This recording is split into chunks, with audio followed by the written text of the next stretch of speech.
Hello. Hi to everyone. तो आज हम नई नर्सिंग थ्योरी के साथ आएंगे। सो गाइस, आज हम पढ़ेंगे डॉक्टर ऑडम्स नर्सिंग थ्योरी। सो इसमें मैं कोई निमोनिक तो नहीं बना रही, लेकिन मैं आपको इसको ना विद एग्जांपल के साथ ये थ्योरी पढ़ाऊंगी। आपको बहुत इजी लगेगा इस थ्योरी को ग्रास्प करना। एंड चलो स्टार्ट करते हैं। I hope you will find it interesting. So पहले क्या होता है, बेसिक आइडिया क्या है ऑरम्स की थ्योरी का। ऑरम्स जो है वो कहती है कि nursing is needed when people can't take care of themselves. वो ये बोलती है कि उसका ये आइडिया है कि हमें नर्सिंग तब चाहिए जब पीपल जो है हमारी खुद केयर नहीं कर सकते हैं। ठीक है, तब हमें नर्सिंग की जरूरत है। इस चीज़ को हम क्या कहते हैं, सेल्फ केयर डेफिशिएंट, मतलब कि हम खुद केयर नहीं कर सकते। तो nurse help the person with their self care needs until they can't do it their own. तो वो बोलती है कि जब तक पर्सन को खुद ज़रूरत नहीं है तो उन्हें मतलब नर्सिंग की ज़रूरत नहीं है, बट जब उन्हें ज़रूरत है अपनी सेल्फ केयर नीड्स को पूरा नहीं कर सकता, तब उन्हें क्या चाहिए, नर्सेस। तो इसमें ना तीन थ्योरी है। एक तो है थ्योरी ऑफ सेल्फ केयर, एक है सेल्फ केयर डेफिशिएंट थ्योरी, एक थ्योरी ऑफ नर्सिंग सिस्टम। इन तीन थ्योरीज को मिक्स करके ये थ्योरी बनी है। तो सबसे पहले हम देखते हैं theory of self care. So theory of self care में है कि लोगों को people need to take care of themselves to stay healthy, कि जो जितने भी लोग हैं उनको अपनी केयर करनी चाहिए अगर वो हेल्दी रहना चाहते हैं।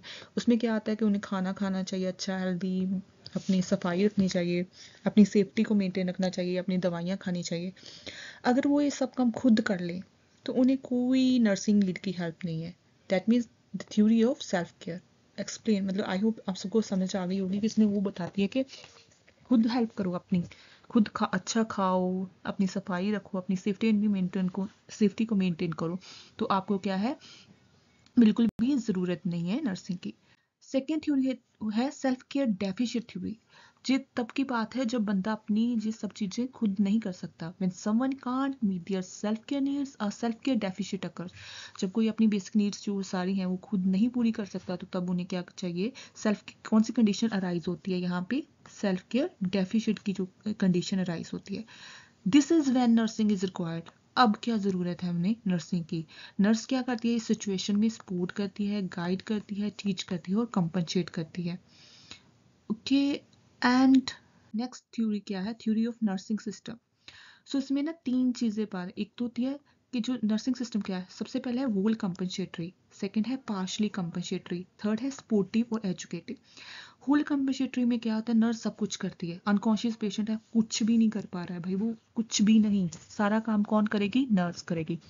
पार्शली कंपनसेटरी में क्या है, नर्स हेल्प करती है जब उसको, जैसे सर्जरी हुई है, ठीक है, पेशेंट कॉन्शियस है, वो कुछ चीज़ें खुद कर सकता है, ठीक है, लेकिन उसको हेल्प चाहिए, तो वो होगी पार्शली कंपनसेटरी। जब जब उसको चाहिए, मान लो फर्स्ट डे एम्बुलेशन में चाहिए, उठने में वो मूवमेंट नहीं कर पा रहा, ठीक है।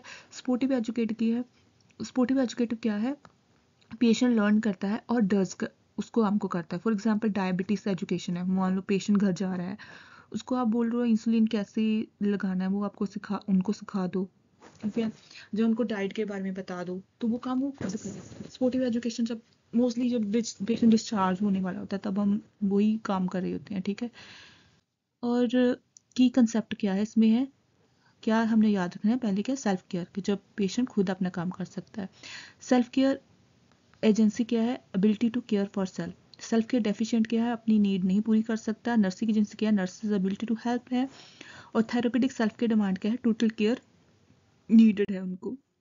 सो एक नोमैनिक है सेल्फ केयर डेफिशिएंट, उसमें क्या है, फर्स्ट में क्या आ जाता है, सेल्फ केयर थ्योरी, उसमें क्या आ जाता है, डेफिशिएंट, केयर डेफिशिएंट, और नर्सिंग सिस्टम थ्योरी आ जाती है, ठीक है। और इसमें एक एग्जांपल लेते हैं हम। अगर 70 साल का एक औरत आई है हमारे पास, 17 ईयर्स की ओल्ड आई है, वुमेन विद हिप फ्रैक्चर, वो एक तो सेल्फ केयर डेफिशिएंट है, तो इसमें नर्स क्या प्रोवाइड करेगी, पार्शली कंपनसेटरी केयर करेगी, ठीक है। तो जब वो रिकवर हो जाएगी, डिस्चार्ज टीचिंग दे रही होगी, तो हम उसको सपोर्टिव एजुकेटिव केयर बता सकते हैं।